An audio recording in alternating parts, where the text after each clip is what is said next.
Ready. Play.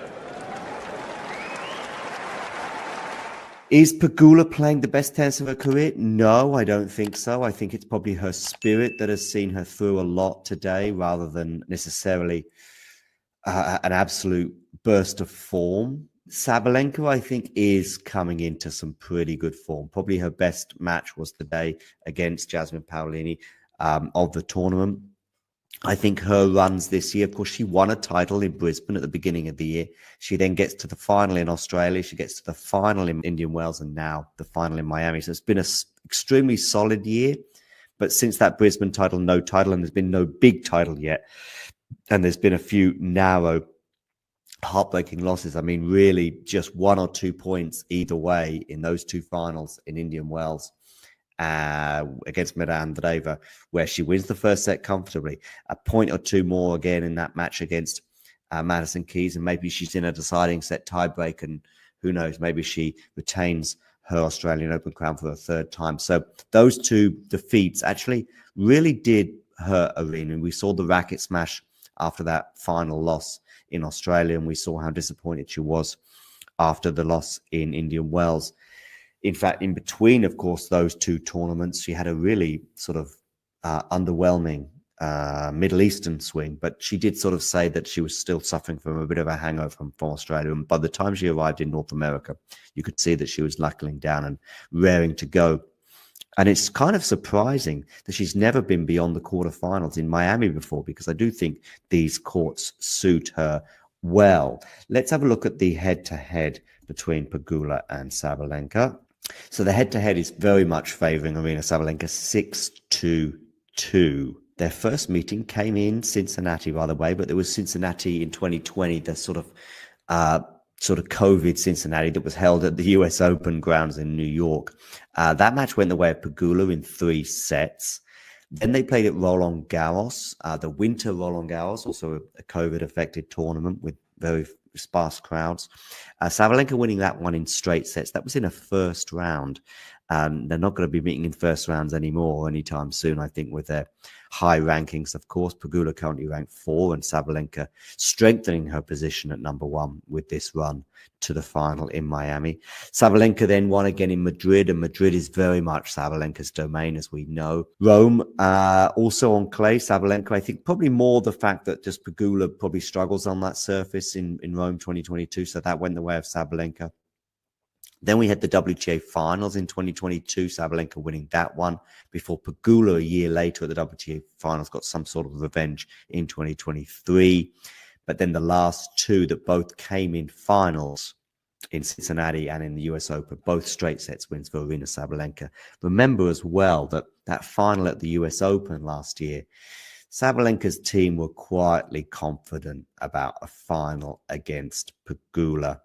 Rather than Mukova, who was Pegula's opponent in the semi-final, who was a much more different and much more perhaps complicated opponent for Sabalenka. Sabalenka and Pegula perhaps not quite like for like. There's a bit more similarity there. So where Sabalenka is probably just a little bit better in every department, particularly on hard courts. Grass, I think, will be an interesting match. They've yet to play on that surface, although they had played quite a few matches on clay.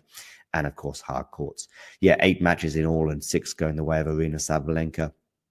Yeah, so I think Sabalenka, again, even possibly this semi-final, I'm sure she would have wanted it to go 3 between Jessica and Alex today, and that it did. And it was a battle, and it was a physical battle between Jessica and Alex. And we saw Alex obviously have a few physical issues, especially at the beginning of the second set, both with a foot injury, but also that strapping that she's had on her thigh. But Jessica Pegula doesn't seem to have such strappings or injury concerns, but she did say that she was tired afterwards. And so you can probably tell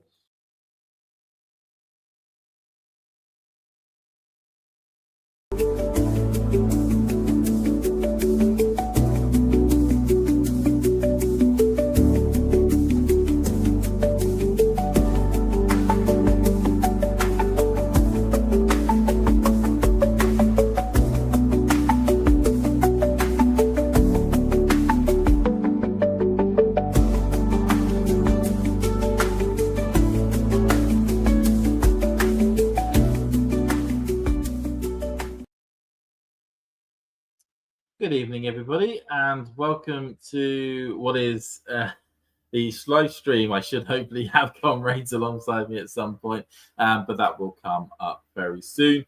Of course, this women's final between Jessica Pegula, the number 4 seed, and the number 1 and the world number 1 and top seed, Aryna Sabalenka. Currently, we've joined it, and it is currently 30-all at the moment on the Sabalenka serve.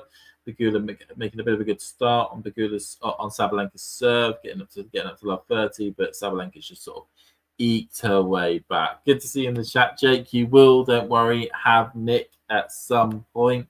I know you're dying to see Nick. I'm dying to see Nick. I've not seen Nick for a while. I've seen Fergus a lot, but it's always good to see Fergus at some other point. And it is double duty for me today. Double duty for me. Let's get those words out first and foremost. Because if any of you haven't watched, and make sure you do after this live stream, we have done a preview for the men's final, which is going to take place tomorrow between Jakub Mensik and Novak Djokovic. And it'd be great if everyone could watch that video and all that lovely stuff as we're going late into the night now. It's been a bit of a delayed start for this final. Originally, it was meant to take place at what was 3 o'clock Eastern time, so 7 o'clock where I am, because it's been raining on and off, and that's affected the doubles final, which just took place. Yeah, that affected the doubles final, which just took place. And I've got a Fergus who I've just whacked onto the screen there. How you doing, Fergus? Well, you're on mute, Fergus. I'm all good. How are you, James? Doing good. We've just got as currently Pegula at the moment on my screen has a break point on the Sabalenka serve. This could be a bit of an uptake from the books potentially. Absolutely. I'm just trying to get the stream. As Sabalenka decides to go to basically have the pinpoint position of a pencil by hitting it straight down the tee onto the line and getting herself out of that trouble there. So not too bad. As you can see, Fergus, I am now no longer in New York. I am back in the UK, which I'm pretty pleased to have been able to do so after catching you. But bizarrely, on very light one or nighttime based one last time around. Good serve down the tee again from Sabalenka, really in control of the point at the net, smashes it and puts it away to give herself an advantage. Jake, you're asking what are your predictions for the match? I'm going to be boring. I'm probably going to have to say I'm seeing Sabalenka in straights, but I really hope that Pegula can make it a contest, as that match we had between them both at the US Open final back in 24 was even though it was a straight sets contest, it was a bit of a belter of a straight sets contest. As we're just losing Fergus's pictures just for a second.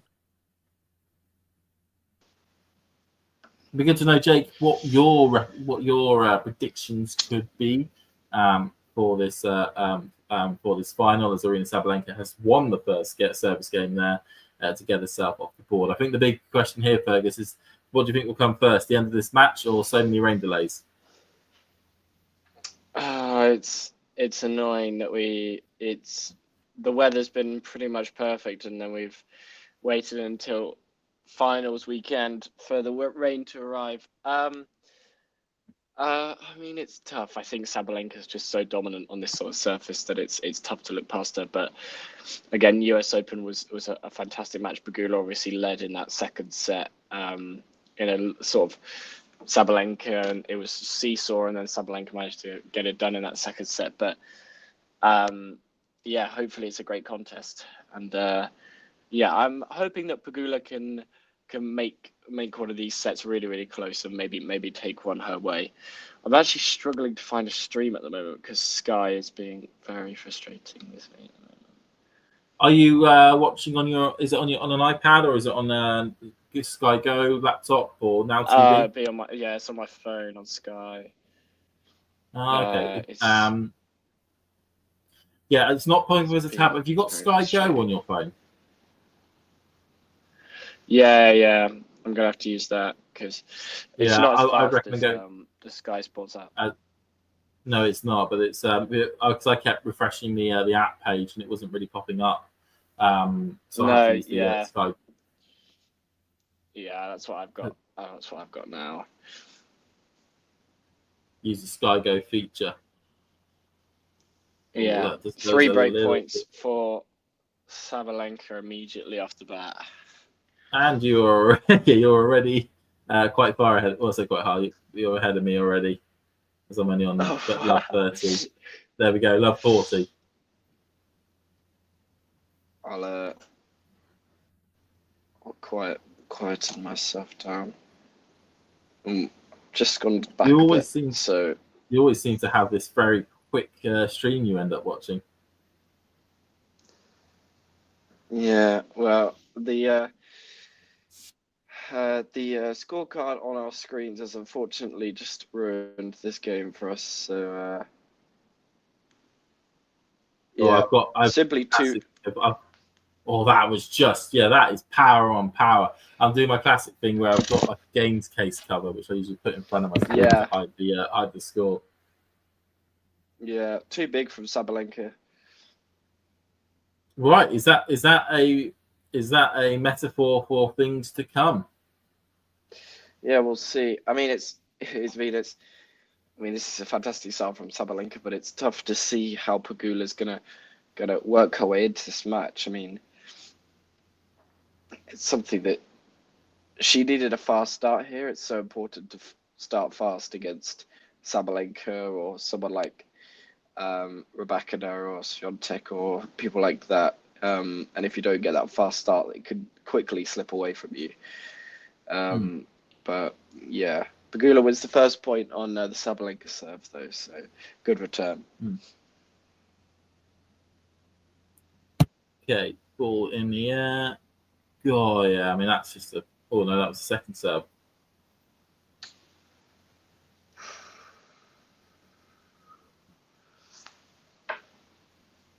All up. Back out. Oh yeah, Pegula needs to be doing better with a second serve return like that. That backhand just buries it into the middle of the net to allow Sabalenka back up to get back level on the service game. She'll want to go after the Sabalenka second serve today, but she needs to be making those balls and feeling as though that when she attacks those balls, she isn't going to miss. Feeling as though you're going to miss and giving Sabalenka half a chance. We've seen that half a chance is more than enough for Sabalenka to walk through the door. So Pegula has to be right on it. Sort of reading out the fact that it's a bit of a surprise really to find that Sabalenka has never won Miami. Yeah.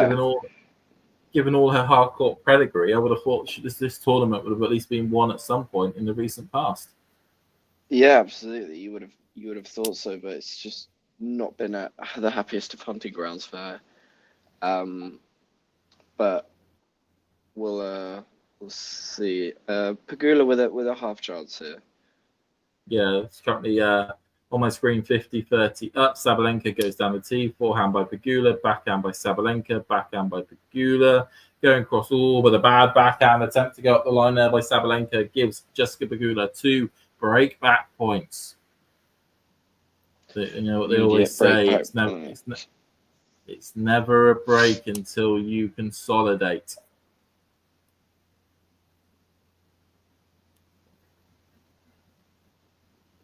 There goes in the air, goes down the tee, forehand by Pegula, forehand by.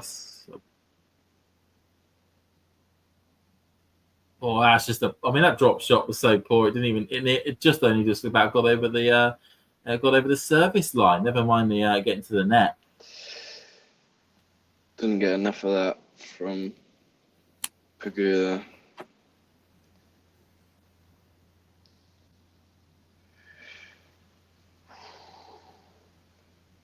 Ball in the air. First go across court. Doesn't get much success on that one. James, are you a beer drinker, mate?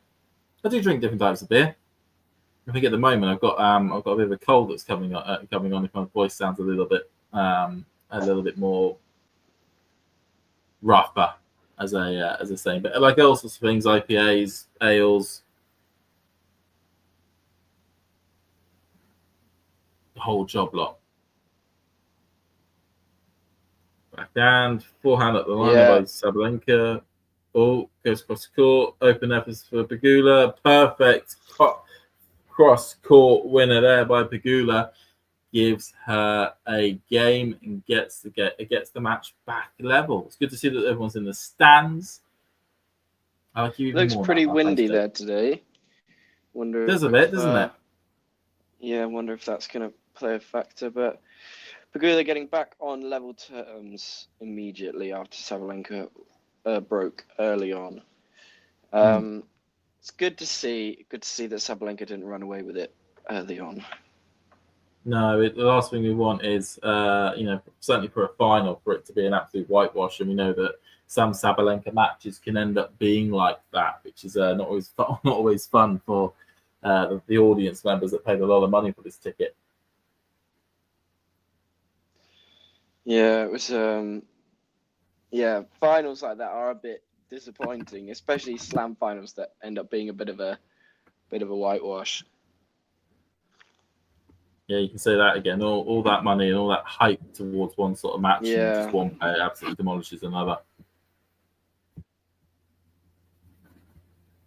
I mean, the only people that kind of benefit from that is if you're a major fan of of the player that ends up winning quite comfortably, because then it's less stressful for you to be able. Less stressful for you as a fan in that situation. But I think my favourite thing about, like you mentioned about the wind here today, was the sort of walkie-talkie messages that Fergus Murphy had with clearly with like the directs or with the referee's office about the weather during the doubles match, where he was going, well, we've got rain here at the moment. How long is it going to go on for? And then the guy on the walkie-talkie just says, well, there's no rain on our radar. Yeah. Right, Pegula serving at 1-2. Oh, Sabalenka's just in control of this rally. All that just land in or land out. I think that maybe it landed out. It did. I mean, she'll feel disappointed with that one. It should have been quite an easy forehand down the line, and it was not.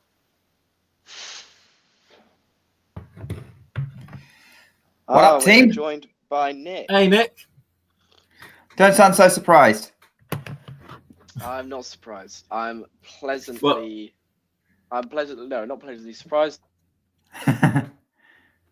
Well, you Keep said digging, 6 minutes. Encouraged by You said 6 minutes, 11 minutes absolutely. ago, and I started to get worried.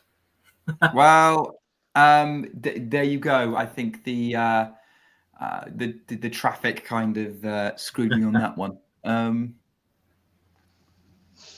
Oh well. Yeah, it's good seeing you, Nick. I've not seen you in a while.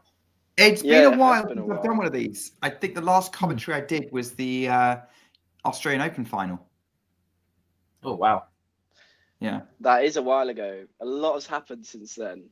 A lot has happened since then. I mean, in that time, Mira Andreeva took over the world, and now Aryna Sabalenka is trying to prove that, well, no, she should be at the top of the world, but I don't know. This is like the earliest I've seen, but can you summarize this first 4 games for me? I would say it's a situation of Pegula trying to live with Sabalenka and Sabalenka just making a lot of mistakes. Okay. 1 break each. Mm. Yeah, Sabalenka broke for 2-love and then got broken straight back with 4 errors in a row. Interesting. So, yeah. Interesting. So yeah, could be. Are we seeing this as being more competitive or just as competitive than the US Open final then? I'd say less competitive. I feel as though Sabalenka has more leverage to work with at the moment, even though Pegula has been playing very well. Oh, what a pass! Oh, well, there you go. Nick spoiling it for us joins and then spoils it for both of us. But Peace I out. don't want to see that. Oh yeah. Oh, that is like a. I'm trying to think of who that reminds me. Like a Nadal style running forehand winner. Lovely. It's good to know where I am relative to you guys, though. because I'm not usually ahead. Yeah, I think I am. But the for some slowest reason, at the Sky, moment. Sky has decided to be silly bonds with their app, where it's actually quite slow. Interesting. I'm watching on Now TV. Oh. There you go. Well, I actually think that the live ticker is actually faster than all three of us currently. The live ticker gives probably is. everyone Probably is, watching it's just giving everyone watching a insight into what happens before we get to see it. Yeah, possibly. Sabalenka's But gonna be disappointed with that. that's the nature of working with a budget of $0. $0 and 0 cents. Sense. Yeah. Yep. I have to Americanize it. Forgot. Sabalenka would have felt like she should have won that point, but Pegula will snap your hand off if you're going to say that Sabalenka's going to miss that. And that's the thing. If you are making mistakes, as we saw maybe in sort of throughout the entire tournament, no matter who you are, Jessica Pegula is not the player you want to be playing if you're making mistakes and she's on. Because she's not going to. And she holds for 2 games all. Well, it's very interesting. Well, we can safely say it is not a whitewash. No, it's not. More notably, since your last presence, Nick, the men's world #1 was banned. It's probably the biggest thing you've missed since you've last been on. But we all know that you like to focus on the WTA more than the ATP tour, so we'll stick to that. Well, I'm also, let's face it, we are commentating on a women's final. Will we commentating on a men's final? The first thing I would say. Absolutely. Would be, with that, yes, the men's #1 has been banned, and yet, and the entire tour descended into chaos afterwards. Pretty much. That's very true. It has completely descended into chaos. Oh, my stream's frozen. Bear with. I mean, descending into chaos. It's an interesting statement, really. It's in a way it kind of feels as though the players that we've tipped to make the rise have used the opportunity of Sinner not being there to really accelerate the rise that they are wanting to, that they expect themselves to do, and those players that we expect to fall are starting to fall, really. Yeah, I think. You're just saying that because Jack Draper won a title. I'm not just saying that because Jack Draper won a title. I'm not just saying that because Jack Draper won a title. Is in the final. Like men's sick. That's the name we talked about. Fonseca's got a few wins. Runa got himself to a final. By the way, it appears I'm not the only one who's waited 2 months before returning to Talking Tennis. It appears Ghosty has decided that I'm not worth that Talking Tennis is not worth watching without me. He's back. Ghosty really missed you, Nick. Clearly. Yeah, I'm flattered. Oh, very good from Pegula. Very good. Very nice. Pegula's on it at the moment. She is. Needs to be if he's going to win his title. Well, yeah, true. You make a good point.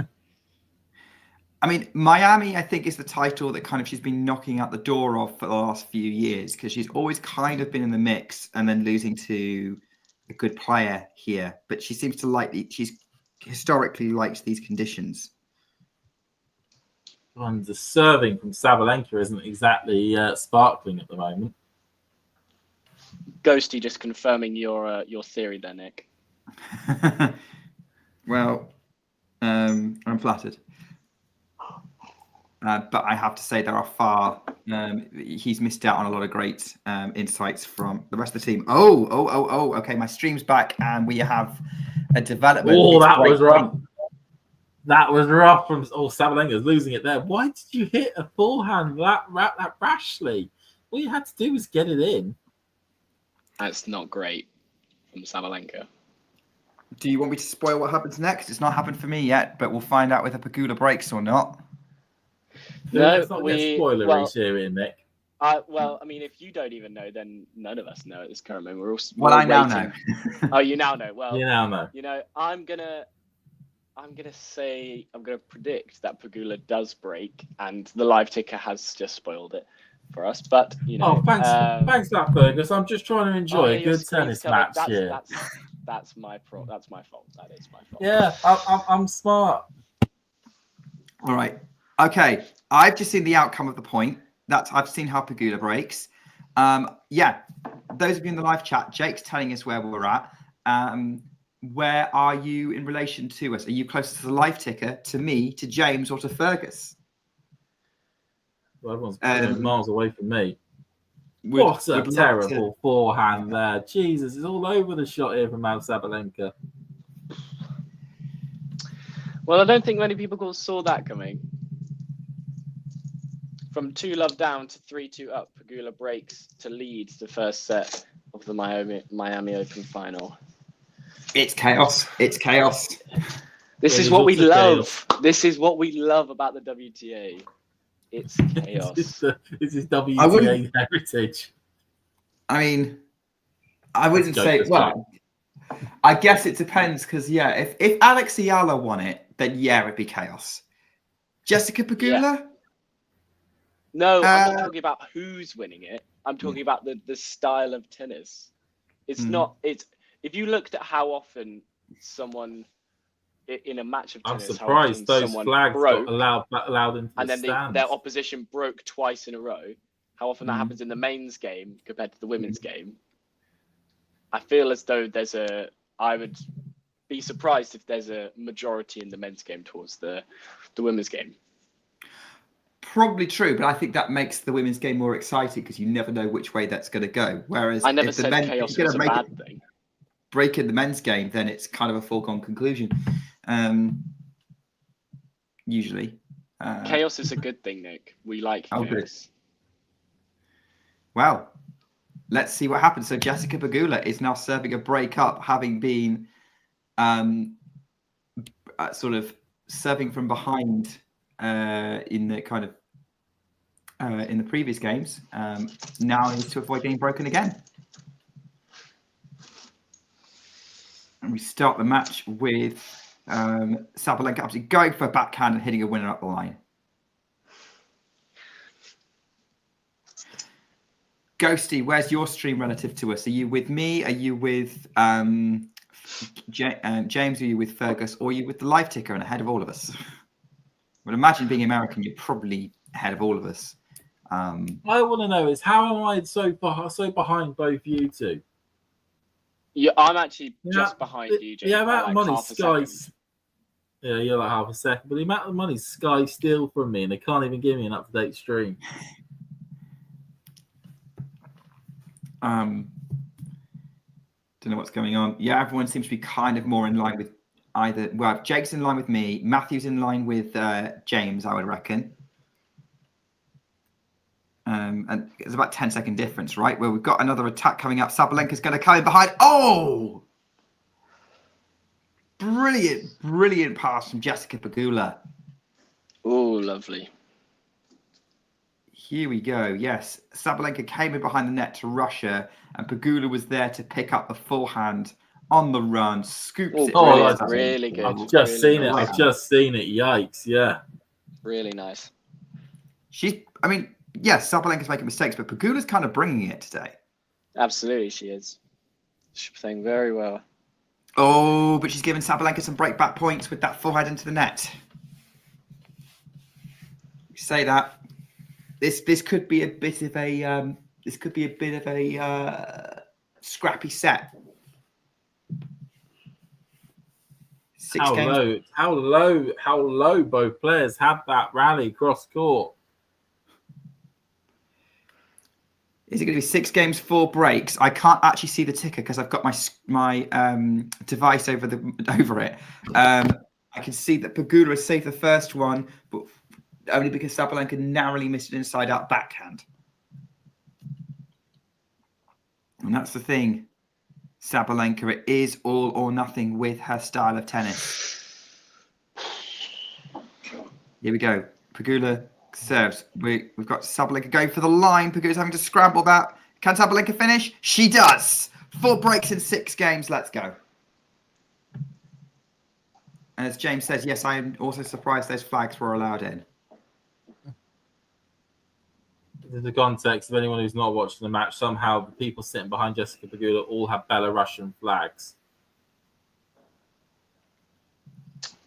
Yeah. 3 games all, first set. Things are very interesting at this current moment. Everything's kind of in the air. It's who holds first is going to be a big telling point. But Sabalenka's got to try hold first here. Yeah. Sabalenka was doubled over after that first serve, frustrated that she's missed it. We've got a second serve coming up. She's really taking her time here, but she's going for it. Pegula's going on the attack. Backhand Sabalenka right to the Pegula forehand, cross court. Forehand up the line from Sabalenka. So Pegula's scrambling the backhand into the air.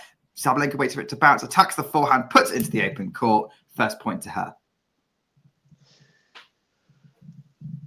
15 love. Ghosty, yeah. Ayala, yeah. Lots of comparisons to Leylah Fernandez, but maybe a little bit more on her shot. Yeah, that's a really good comparison. I actually hadn't thought of that comparison yet. That's a very good comparison. Yeah, I think she's got a little bit more. I think that her stroke is a little smoother. I would say. Yeah. The Fernandez forehand looks a little disjointed at times when you the action looks a bit like it's 2 separate movements. But the Ayala forehand looks actually a bit like Nadal's forehand. A lot of lasso on it. If you really look at it. Ghosty, she is lefty. Yeah. I'd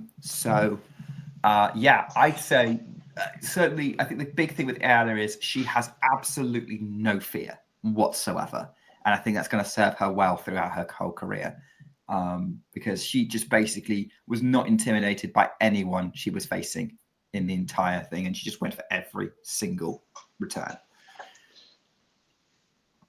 30 love. Yes, she does put a lot of topspin. That's pretty much how she dismantled Swiatek, really. She put a heavy amount of topspin into the Swiatek backhand, and Swiatek just couldn't handle it at all, really. But also on the fact that Swiatek played a really one of her poorer matches in recent times. She was also all over this Swiatek serve as well. She was. Oh yeah, big time. That's it. There's been a few occasions now that Swiatek's serve seems to become a little bit more attackable, really, for players to play against.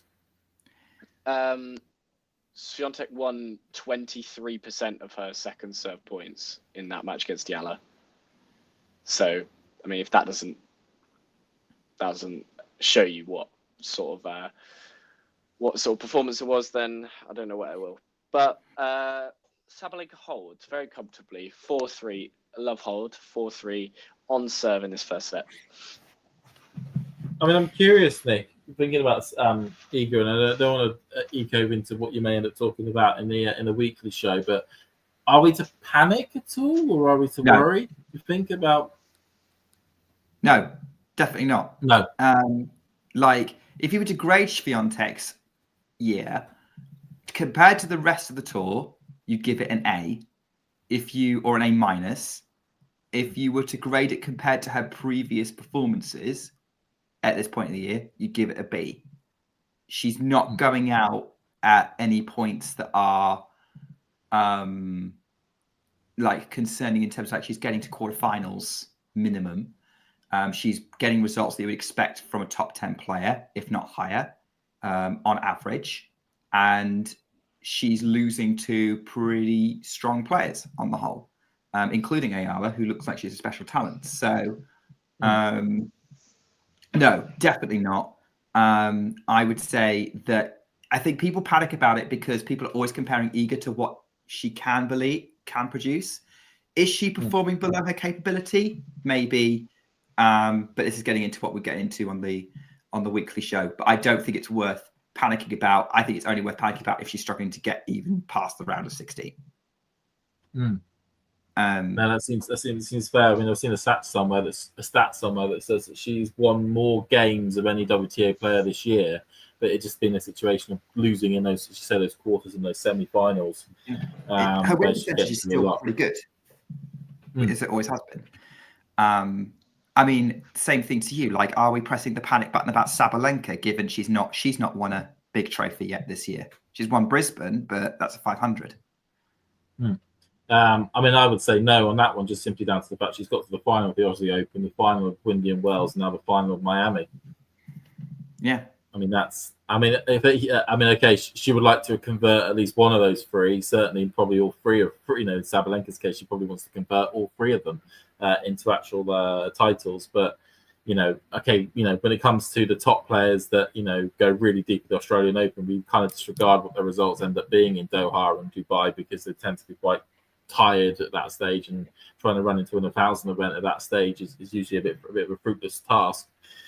But what we've seen at Indian Wells and Miami does suggest that Sabalenka still is a dominant force, and would still be the favourite, you would say, especially now she has 3 break points on my screen to take the title in Miami. And Pegula has changed rackets, as Ghosty's pointed out. Like, she's gone to change a racket, and now she's going to try and defend 3 break points. Sabalenka's going to try to puts the first forehand into the net. First break point come and gone. Would you say that you start to get worried if she doesn't defend or make the finals of either Madrid or Rome? Sabalenka. Swiatek. Now's not the time to talk about that. I think we talk about what's going on in the game first. Go back. Great back behind from Pegula, forces the error from Sabalenka. Second break point save. It's good that Nick's keeping us in line. Absolutely. Normally I wouldn't shut the conversation topic down, but let's focus on what's actually happening on court, and if there's any drama, and then we can talk about what's not one of the people who's not on the court, which in this case is Iga Swiatek. Second serve for the third break point. There's too many numbers going on here. Backhand from Sabalenka to the backhand of Pegula. Backhand up the line from Sabalenka. Pegula's on the run again. Is that long? No, it's off the baseline though. They're still going. They're now moonballing each other. Even Sabalenka is moonballing. Backhand from Pegula to the backhand of Sabalenka. Tries to flatten that one. That's off the top of the net. Pegula's going to come in. Is she going to reach it? She's just about great. She drop shots. Sabalenka lob. Is Pegula going to make it? No. Couldn't get off the ground quick enough. It just about made it inside the baseline. Scrappy point, but Sabalenka breaks. Wow, that was actually really something to witness by there, Nick. That was quite something to listen to. You actually had to. Nick, did you fancy what you were saying? Yeah, Nick, do you fancy how quickly you can say so many words in a very short space of time and still be quite coherent? Do you fancy doing the Grand National commentary that's coming up next week? Are we doing that on Talking Tennis? I don't know. I can imagine you saying, I am Maximus to Neptune Calanche, all that sort of thing. We'll give it a try, but maybe I'll have to. We'll have to come up with a new YouTube thing for that if we're going to switch sports. Sabalenka's serving for the set. Talking racing, where you see me, Nick, and Fergus dressed in flat caps and tweed jackets. Do you know much about horse racing? I know nothing. I know I bet on Iron Maximus last year and I won. That was great. Sabalenka frustrated to be love 30 down after a couple of errors. Trying to close this set out. You feel as though Sabalenka has to be confident, even if she is broken here, that she could break straight back for the set against Pegula. Also meaning that she'd then serve first in the second, even if she doesn't manage to hold serve here and then break in the 10th game. Sorry. Yeah, I think Sabalenka won't be disheartened, but too disheartened because she knows the set's winnable still, but she would like to win it sooner rather than later. Get it boxed off, get that lead. Oh gosh, we've got another triple break point coming up as Pegula up the line with a backhand winner. Producing her own magic there. No rest. This set is not done in the Miami final. It is 3 not break-point jump. indeed. It's really impressive depth from Pegula. Perfect on the baseline. 3 break Perfecto. points. Sabalenka serves, and Pegula returns the first serve. Now she gets the forehand cross court. Forehand Sabalenka up the middle. Forehand inside out from Pegula, but I think Pegula's gone long with that earlier forehand. It's now 15-40. Sabalenka just maybe a bit more willing to rally in that one.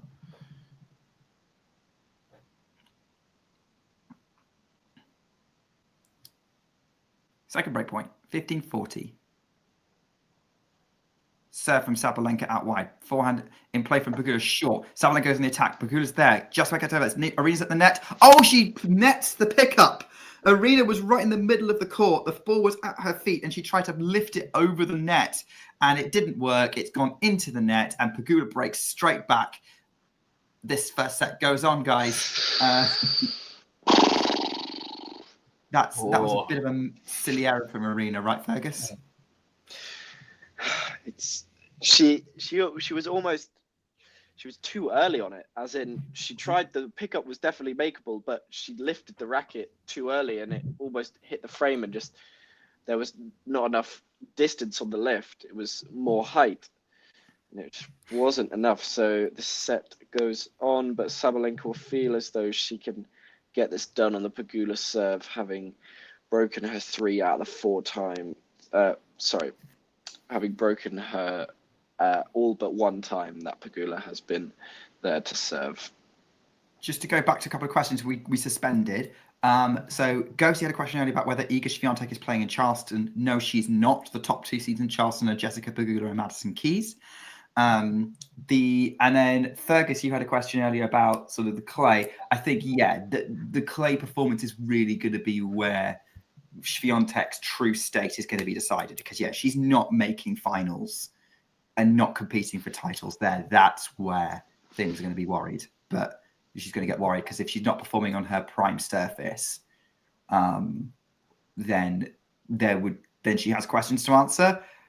We can't answer them for her as commentators, but we can definitely say that would be questions. But we're not there yet. But clay season starts on Monday, guys. We are not. Yeah. It is. Yeah. It is so close. We're going to be seeing the dirt.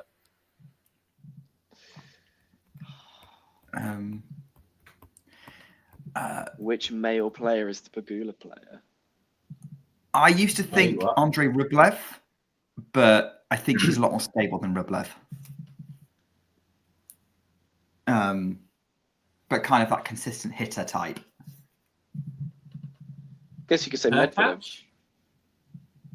She's probably got more relative power compared to her catch is underpowered compared to the men's tour, whereas Pegula is probably about on par. Also, bigger serve. Casper Ruud. Oh, go on. Why? Just a strong forehand, strong backhand. Generally, as you're saying, solid, consistent off both wings. Don't know. Just some reason, Casper Ruud sort of sticks to mind. You need someone that's solid on all. That's what I said. You need someone that's solid on all 3 surfaces. Casper Ruud likes to play golf in July. And true. Pegula does like grass. Yeah. Well, should we go Shapovalov? Let's go really out there. We're not going to go Shapovalov, right? James, leave the call. That's a terrible take. We're going to a forehand exchange between these 2 players now, and Pegula wins it. Like, she hits the unhittable. She forces the arrow with her forehand against Sabalenka. That's not something you typically imagine. It's 40-15. Also, Ghosty, Nishikori a good shout for Pegula comparison. Yeah. Nishikori 5 years ago. Yeah, not now. No. He's seeded for Houston, Nishikori. He's coming as the 8th seed. Goes to show something about the Houston field. Yeah, I was about to say, doesn't that show more about Houston than it does Nishikori? Yeah, it does. I mean, to be honest, barring I think Houston has a couple of top 20 players, all the men's ones next week are terrible in terms of lineups. It's Well, it's literally clay court Paul- specialists. It's Paul is the top seed, isn't he? Who's 11? Yeah, Paul's 11 top in the seed. world? Like Then Marrakesh, it's- top seed is Talon Griggs Sport, like it's still at 30 odd, and Baez is the top seed in Bucharest. By the way, Pegula won the last game with a backhand cross-court winner. Sabalenka's just won the opening point of the 5-all game with a forehand winner at the line. Well, Pegula served very well in that crucial 5-4 game. So 4-5 game, sorry. So we'll see if she can put any pressure on the Sabalenka serve. I like that placement. I just caught that point. Sorry, Way everyone, behind. coughing. I am way behind. I mean, the Stone Age is here. To be honest, Sabalenka I also... actually. Sorry, go Go on. on, Fergus. No, you go. I was going to say Sabalenka played a very nice point and actually wins the style of point she was trying to win when she got broken, coming in from the mid-court to put away a cross-court forehand. Fergus, you go. I actually kind of agree with what Dave said. Fritz is, I mean, they're both American, which is obviously a big comparison. But I actually feel as though if you're saying that they both hold the same sort of power on the tour and their serves are quite big, and they're always at this sort of point in the tournament, then I agree that Fritz isn't actually a bad shout, to be honest. Good on all surfaces. Yeah, they're very similar, actually. Both 4 in the world for men and women. Could both be the US number 1 if Pegula wins this match. If Pegula wins, she goes to number 3 and becomes the US number 1. Who's she? Women now. Yeah, she go ahead of Goff. Just to win the match. Right. Well, no, I mean, Goff hasn't really been winning anything really recently. No, she hasn't. She's been struggling. We got one outstanding week at the United Cup, and that's been about it. Outstanding service game from Sabalenka closes that to love. It's going to force Pegula to serve to stay in it, which is fascinating because if I remember rightly, that US Open final was 7-5, 7-5. Are we going to get into the streak of 7-5 sets? That'd be joke. If we're gonna have a repeat, we need Sabalenka to go ahead early in the second, then Pegula to come back in the second, and then Sabalenka to close it out in the second. Are you guys surprised that she's not performed better at Miami? Because this is the first time that she got past the quarterfinals in her whole career. That she's got past the quarterfinals at Miami, Sabalenka. Yeah, I think I was saying just before you came on, Nick. Actually, that it was a bit of a shock to find out she had never won the tournament. It feels as though it should have been a tournament that she would have picked up 5, 6, maybe 3 or 4 years ago. So the fact that she hasn't ever won the tournament or got to the quarterfinals, especially as she lives in Miami, that's where she's usually based for her training and where she lives, out of season. It is a bit of a shocker, really.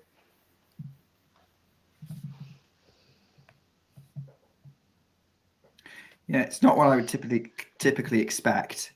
From this, but then again, she's also struggled at other hardcore events, so it makes sense on some other levels. Like I don't think she's never won one of the Canadian ones. Don't think she's won Beijing, and she's not come close to Indian World Cup. I think she's won Beijing once. No, she hasn't. It was Iga that's won Beijing once. Wuhan. She likes winning Wuhan. Sabalenka's unbeaten in Wuhan across her whole career. Every time she plays it, she wins it. And she's also never won Indian Wells. Yeah, but she's got to the final twice, so it's a little different with that one. So she might eventually win that. Hello, Nerland, by the way. Nerland's in the chat. Fergus's favourite. Love Nerland. Me and Nerland get on like a house on fire. Long rally to start this Pegula service game.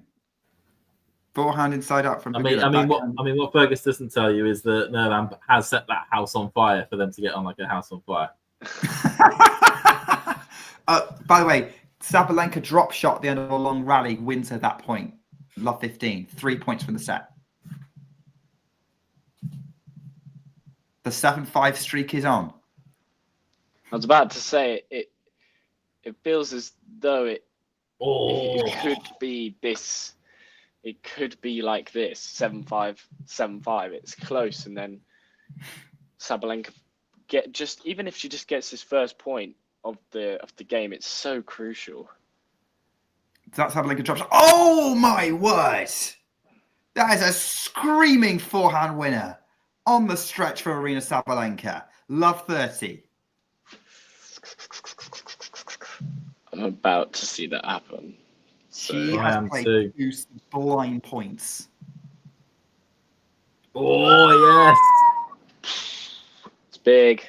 Oh, that is Yannick Sinner locked and loaded esque in terms of just down the line with the forehand runner. What a comparison. And we've got a second serve coming. Who just missed going up the line with the serve. And Aryna is all over the return. She's got a ball in the air to put away. And she has 3 set points. Love 40. Looks as though 7-5, 7-5 won't be too far away. Really not, no. Like, yeah. Once she was dialed in on that return. We're going to get to first serve in. Now she's going to go for the cross-court backhand, playing it safe at the minute. Now goes up the line with the backhand. Forehand cross-court Aryna. Got Pegula on the run. Pegula puts it in the net. The error is forced. Sabalenka breaks to love and takes the first set. And she is on the way to getting another collection, another hard court trophy to add it to her collection. Just watching this set point as you've determined now. Yeah. Yeah, Really there we good go. from Sabalenka, Aryna that final game. Sabalenka. What were you saying, Fergus? 7-5. No, I was just wondering, how many Masters titles does Sabalenka have? Total? Total. Gosh, do I know that off the top of my head? Hold the line, caller. Let me have a look. Yeah, go for it. James is going to look that up. He can be our stat man, unless someone in the chat can tell us. I'm your stat man, Dave. Stat man James. Anyone gets that reference? 6? I do indeed. I'm going to guess 6. 6 1000s. I think it's more than that. Let's see. She won Wuhan and Cincinnati last year. She won Madrid the year before that. So that's 3. She won Madrid the year before that, which is 4. I think she won a 1000 just before COVID hit. That's 5. Was Zhengzhen, just a quick question, Nick. Was Shenzhen in 2019 an 1,000 event? Never, no. No, cool. Scratch that. 1, 2.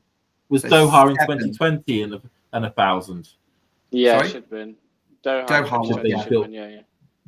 The thing is, because they used to switch, didn't they? 1, 2, 3, 4, 5, 6, 7. 7, yeah. The answer is 7. Well done, Nick. You get the bonus point of the stream. Nick gets the gold star. Bonus points. He does. And I will not, and I will now be unbearable for the rest of the stream. That's about what we thought, right, Fergus? Yeah.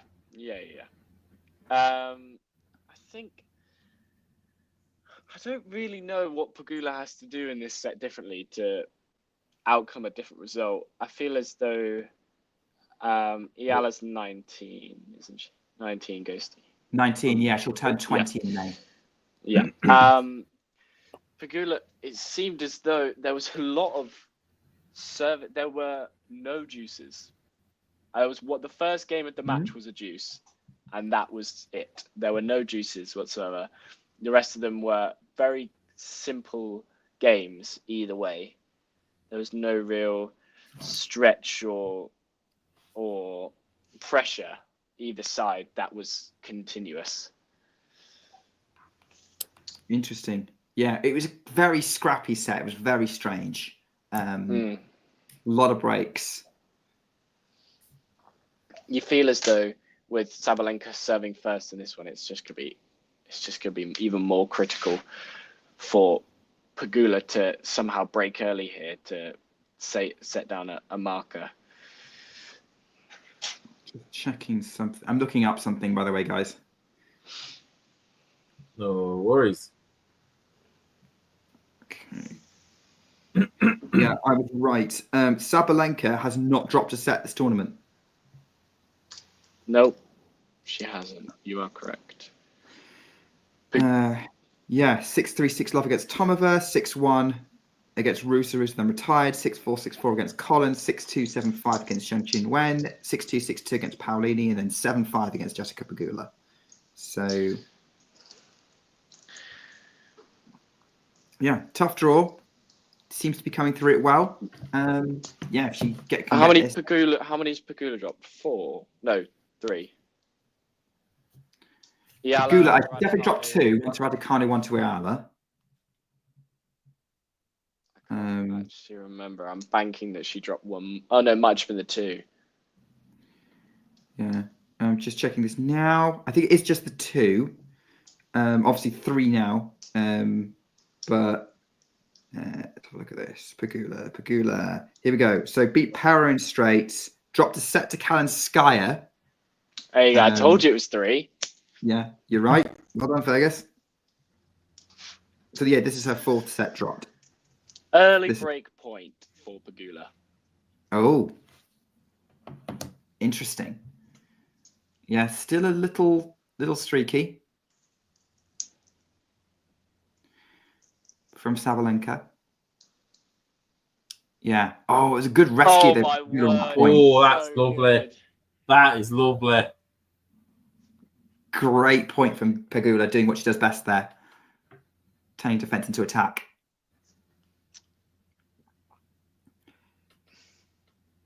First serve is long from Sabalenka. Thanks, Nelan. Appreciate it. For once, you're on the same page. I agree with that assessment, to be honest. Pegula stepping in for the second serve. She's inside the baseline, goes on the attack, cross court with the backhand. Backhand, Sabalenka right at Pegula's feet. Pegula scoops it back in. Into that forehand winner from Sabalenka to save the break point. Juice. I'm very much enjoying this commentary from Nick. I feel like I'm actually listening to the commentary, and then it's just like, then there's a 5-second delay, and I'm watching what's going on. Yeah, I know. It can be frustrating when that happens, but I'm very conscious that there are people who are watching who can't see what's going on. No, and so absolutely. I like to try and bring up speed. So we suffer for everybody else's amusement. Well, that's But basically the point of these streams, isn't it? We do this for the people, James. We do this for the people. I thought I did it. I thought we did it for John's ego, but we'll scratch with that one. That too. But Yeah, too. you're just saying that now that our producer's left. He's Yeah. only saying. Yeah, I can't see him on the screen. We are the people on which John Silk will build his empire. Yeah. And we'll all be here for when John Silk, just when the John Silk's empire will consistently grow and grow and grow. By the way, Sabalenka's put a forehand long off a great return from Pegula. How much longer until this game is over? How long's a piece of string spray zooted? It could be 20 minutes. It could be 2 hours. Yeah, I doubt it's going to be 2 hours. I doubt it's going to be 20 minutes. Sorry, as Pegula has another break point. this is the beauty of tennis. We never know. Like, it's not about how running out the clock. It's about getting to the finish line first. Yeah. First past the post. Sabalenka, not now, James. Sabalenka is Sabalenka is now facing break point, and should have her advantage reduced if she loses here. Great serve though. Pegula's going to give her a really short ball to put away. Oh, she was almost there, but it was too much on that ball. Great save from Sabalenka.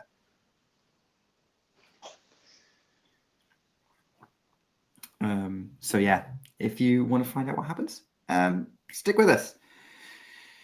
So yeah, deuce.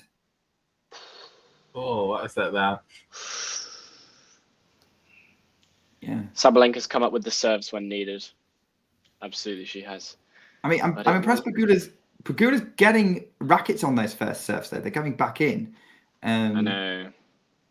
And now she's actually up in this rally at the minute. Sabalenka's given her a ball, and Pegula puts it away. It was a lovely, high, bouncing ball up the middle. Pegula had time, and she goes for the angled forehand to set up another break point.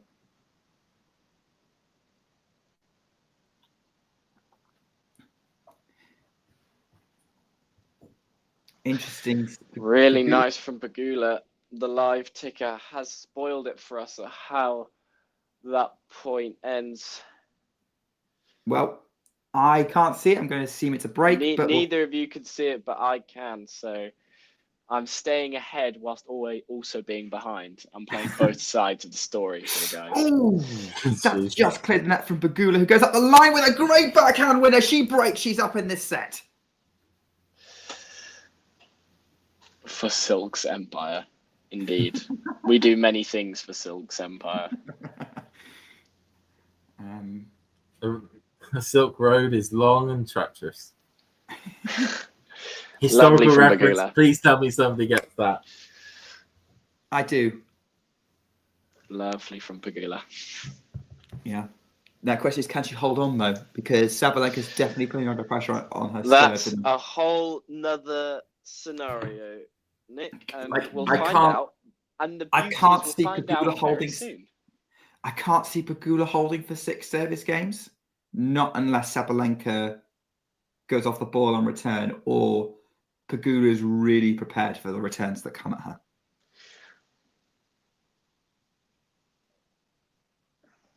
Good serve to start. Sabalenka goes on the attack though and sends Pegula the wrong way. Love 15.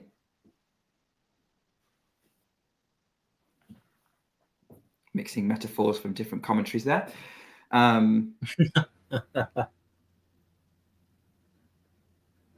Yeah. Oh, stop that. That's good. Some great returning from Sabalenka, but that forehand wasn't so great. Dragged into the tram line. 15-all. Coach still encouraging Sabalenka, helping her try to believe that she's still in this match, in this set even, which she very I much was is. about to say, in this match, Yeah. it's set up. Yeah. This is a set's time. Let's see how it goes. She's completely out of the match. That's completely- it. She's done. It's a bit like Rublev at times. It could be a set and a double break up, but a wayward forehand, and he absolutely goes livid as though he's about to lose the contest. I think probably a better example was Garbini and Muguruza before she retired. Oh yeah. It's probably slightly... or Ostapenko just rolling an eyes at a wayward forehand, even if she is about to win the match. Break points again. Pegula's ballooned a forehand, having double faults on the previous point. 15-40. I always get concerned when we get a camera shot up into the lights. It looks as though there isn't any rain, thank God. Yeah, we don't need that because that's just going to mess with this final. Oh, great serve. Oh no, Pegula's frustrated because that first serve got missed, which is a shame because it would have been good had she just made it. Second serve, backhand into the net from Sabalenka. It was a tricky kick serve from Pegula. First break point saved.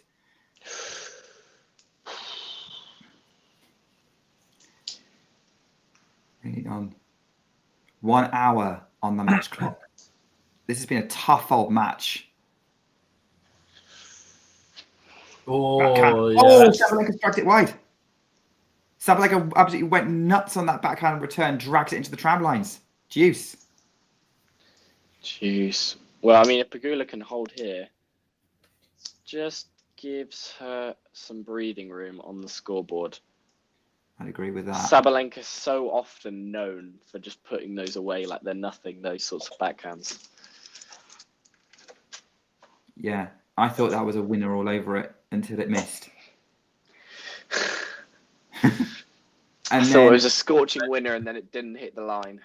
Exactly. Pretty much describes how I play tennis, Fergus. Advantage Sabalenka. Pegula's double faulted again. Oh, it's the second one in the game. She's livid with that. Yeah, She's not really is. happy with that either. Double fault. Oh, it's close. Gotta be It's joking, really she's close. saying. We've got a rally going, and Sabalenka forces the error to get the break. Great forehand, really on the great angle. Pegula tried to pick it up, but no hope of getting it back in, and she's still picking herself up after that. 1 game all. And the merry-go-round from the first set continues.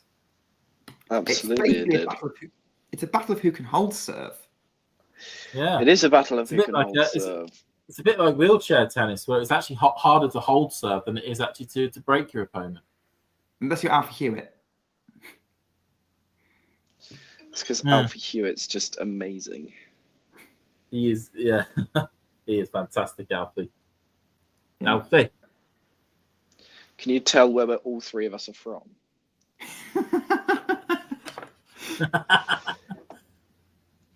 It's like every single time I'm on stream with James, we somehow end up talking about Jack Draper, even if there's no correlation.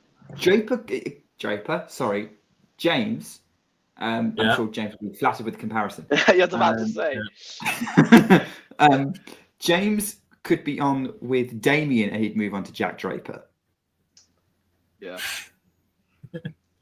Well, I know that if I'm on with Vance, we just talk about Cam James Murray has a all day. really good way of wiggling Draper into conversations. Like, there's a comparison. He's like, it reminds me of that Jack Draper match 3 years ago, in like his first Masters match in Madrid, where he hit this searing forehand, and I'm like, okay. Well, just to correct you, Fergus, his first ever Masters match was in Miami in 21, where he ended up keeling over on the. He had heat stroke. Yes, I know. Don't you worry, James. I'm all caught up on the law. All caught up on the law. Until you've sat there and watched all of those free Forley Challenger finals that took place in the middle of like January, February, you're not a true fan. That's all I'm saying. That's a joke, by the way. You can be a true fan. Oh, now Ghosty set him off. Everyone. Here we go. The question's in the chat. Ghosty set him off. Okay. Well, I think James can have a look at Ghosty's question. I do have another question for James as well. Although Sabalenka's at 40-15, by the way. First serve has gone very wide, but she's playing a very, very good game overall. But my other question, James, is does this mean that you're rooting for Jakub Mensik to win tomorrow against Djokovic, because then Draper loses to the eventual champion? I said in the preview show earlier on, and spoiler alert people, that I think he's going to win in 3. Oh, I think he's going to do it. I've been laughed at on the show before for some of my predictions, and they've come true. And I feel as though this one's going to come true too. Just to let everybody know, in case you didn't know, James's prediction was Fonseca to win Miami. Well, hang on, yeah. Your prediction was for De Minaur to win Miami. How'd that go? And De Minaur beat Fonseca, wasn't it? Oh, yeah. Just. Yeah. We're watching. Turns out that joint prediction we had, Fergus, of that match between Fonseca and De Minaur deciding who was going to be the champion didn't come true. That was your phrase, not mine. Thanks, though, James. Don't ask me about my.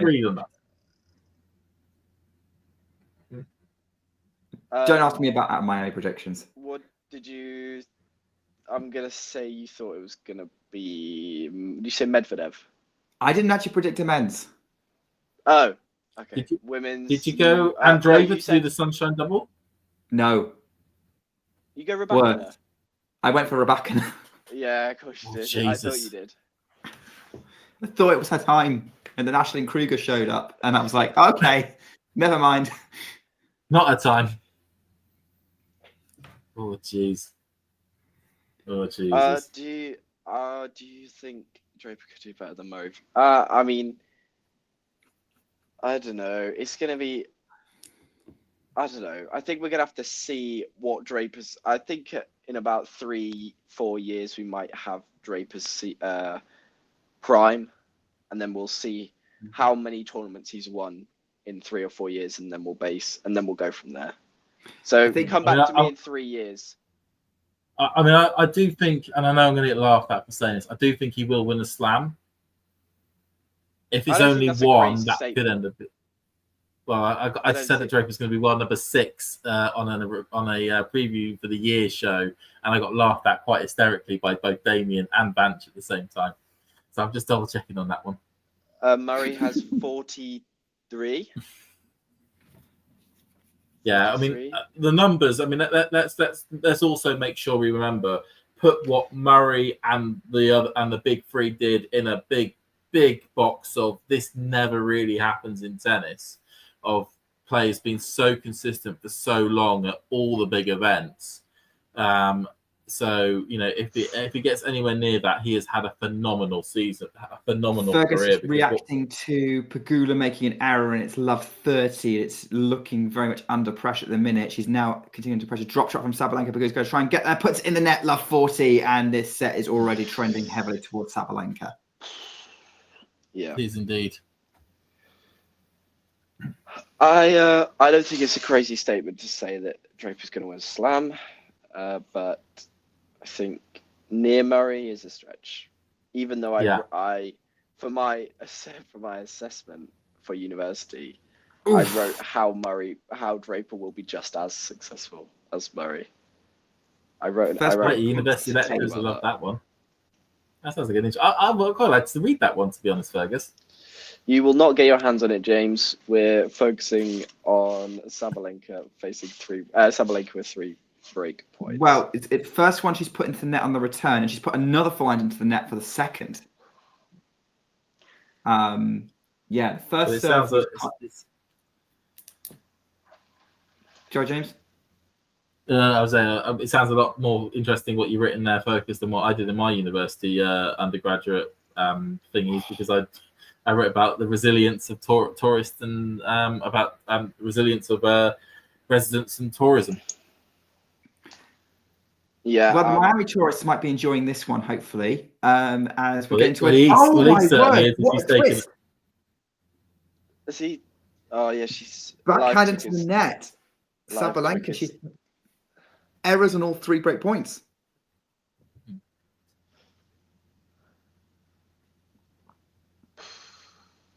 Sabalenka's level so far, Jake, is Sabalenka's kind of B game, probably. Don't think it's her A game, but we're seeing flashes of it. Not. The odd game. So it's definitely not Sabalenka's A game. Just to let you know, lads, I'll go after this service game. I will need to depart. But it's been good. We're not streaming me a lot. Oh, good. That means we can stop talking about Jack Draper. Yeah. That'll happen. I don't mention Nika Świątek. I'm still waiting for the show where I can talk about Zuzu Bergs for an hour, but we'll rock off on that. Maybe they'll let you do for Damien. I actually think you're more likely to get an hour talking about Zuzu Bergs than you are Jack Draper. Oh! Unbelievable pass from Aryna Sabalenka. You guys are going to love this.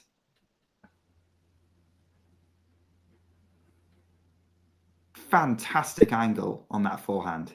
Oh, I mean, more to the point, that first serve was from Pegula as well. I mean, that was literally just painting the line, but Sabalenka, brilliant one to get onto that one.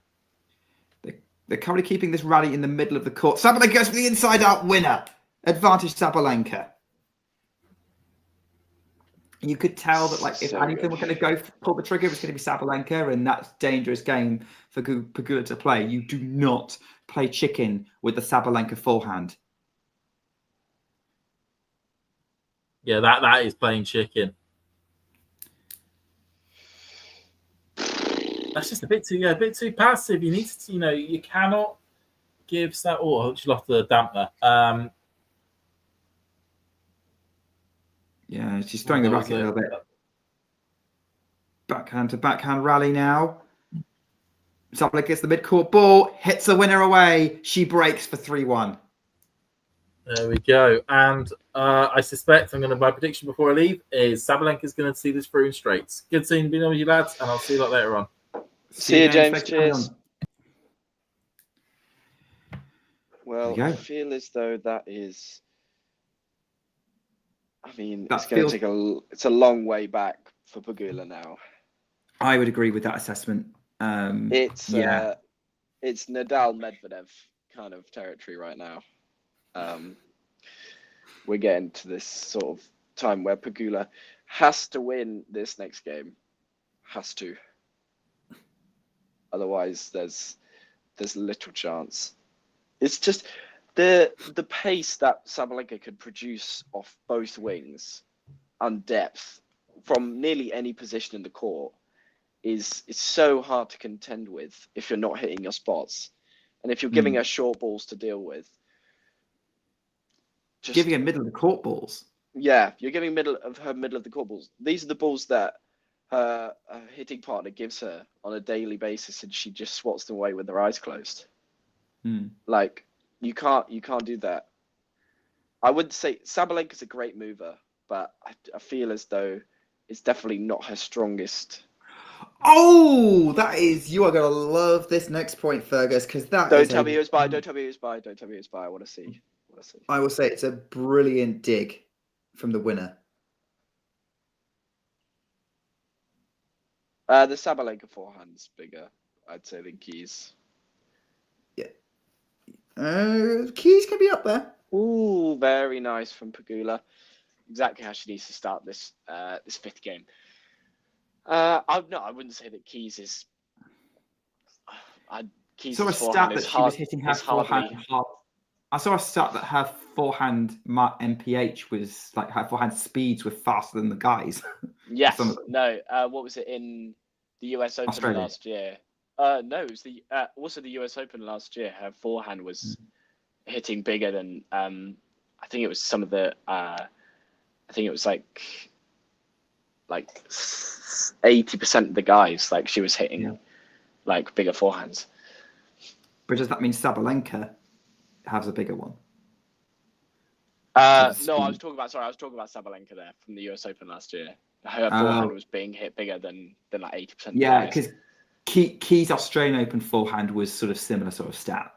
Yeah, something along those lines. So I think it depends on the tournament.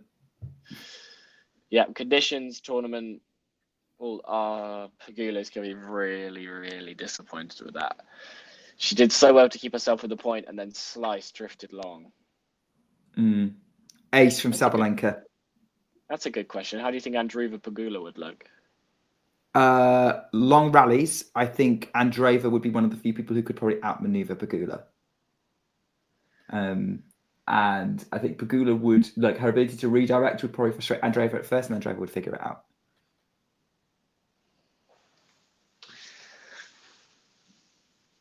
Oh, Sabalenka went a little too much on that serve.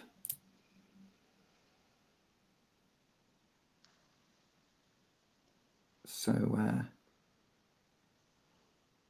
second serve. Pegula moves around, hits the forehand winner. Oh, never mind. It wasn't a winner from Pegula. It was a double fault from Sabalenka. Oh. She'll still take the point regardless. Absolutely. I'm sure she does. She needs what she can take at this current moment. Yeah. And it's the thing, like, you would expect in this situation Sabalenka to pull away, especially in the way she picked up that last break, and she's not doing that. Well, No, she's not. Easily. It's just... But again, the amount of games that have gone to deuce in this match have been so few that, especially with Sabalenka, you find her in a lot of deuce situations because she's obviously so dominant on serve that people are often scrapping to hold serve against Sabalenka. Okay, the next point. So interestingly, a couple of points to note from that. Pegula really stepped in on the second serve and really attacked it. Like, she was almost at the service line, which she'd made contact with the ball. Then we go into a rally, and as you were about to see, Fergus, Sabalenka drags that forehand way wide. Yeah, completely drags it. Well, Pegula has to take this as an opportunity. She has to, as in, it's now. Well, she can't because Sabalenka's forced an error there. But great forehand from Sabalenka. But, you know, Fergus, you're going on about, there's not been many deuce games, and we've had 2 already in this set. Is the set going to completely change? We're going to be a really, like, scrappy, juice-filled battle? I really doubt it at this current moment in time, as the live ticker has just spoiled it for me on what would what's going to happen next. Honestly, Pegula would Unreturnable be serve. We're still playing. Yeah, unreturnable serve. Yeah. Do you want to respond to Yes, I will. Ozan and Jake? I will. I'll go Jake first. Yeah, I think that's fair enough. Ferrer was obviously someone that was always in and around that top 5 marker, and always later in the competitions, obviously solid on all surfaces. Obviously preferred it on the clay. Made his one slam final in Roland Garros. Obviously then got absolutely taken apart by Nadal. But yeah, I think that's a very fair comparison. I'd agree. Bolter winning a match would be a start. Doesn't she have a clay win the Billie Jean King Cup?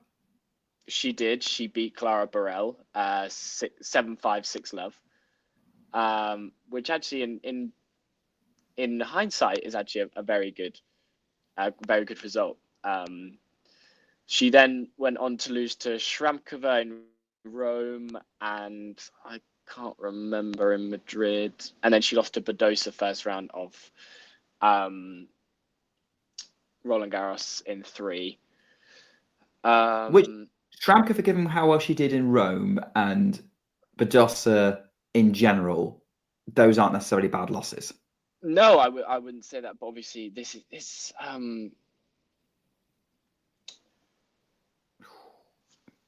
well, all the words have just gone from my brain. That's fine. Fergus, while you're finding the words, I think, just wanted to update that Sabalenka completely overhits a return for 15-love for Pegula. She's obviously still very new to this surface. Last year was the first time that she's played on clay, because she only really broke out onto the main tour about 2 years ago. Bolter's biggest wins against Pegula at the United Cup. Yeah, in 24, I think. Yeah, last year. She was pretty close to taking out Swiatek this year, but it was 6-4 in the third. But yeah, I think that she's still very new to the surface, and she's just trying to adapt her game to it. She said in interviews many times that she feels as though she can have some sort of success regularly on clay, but she just needs to get more match practice in, and hopefully she plays a few more matches. I was hoping that she'd be playing in one of the 3 this week before she then moves into the Billie Jean King Cup, but all good practice for Madrid, Rome, and then Roland Garros, where I think that should be the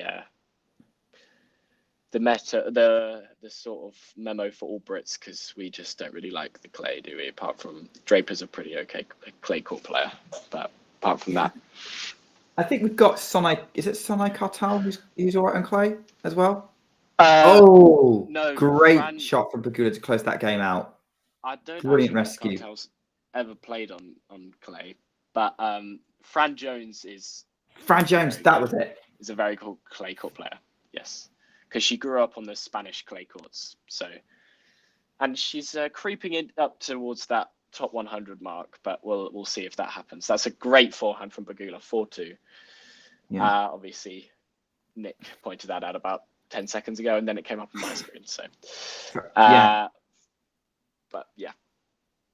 What's here we go. Sabalenka's going to try. She's got a little bit of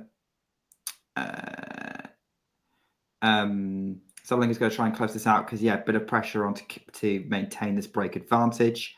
15 loves with an unreturnable serve to start with, and then a huge serve to start with. Oh, but she dragged that forehand wide on the +1, 15 all. Thanks, Ozan. I agree with that's why I went for Sonai Kartal, because I thought her grindy game would suit clay. Jake, I'm not going to Birmingham this year. It doesn't suit, schedule doesn't suit me anymore. And to Nerland's earlier question, Anisimova lost to Andreeva lost to Anisimova partly because of stomach cramps and partly because she allowed Anisimova's break to get in her head. That's basically it. It's just bad day, nothing to worry about. Most players have them. Anisimova was then beaten by Raducanu for 3 reasons. One, because Anisimova had a pretty late finish the night before. She was dealing with some blisters on her hands, and Raducanu just outplayed her pretty much. That's the easiest way to put it. I think Andreeva would have lost to Raducanu with a similar kind of turnaround that Anisimova had. Yeah.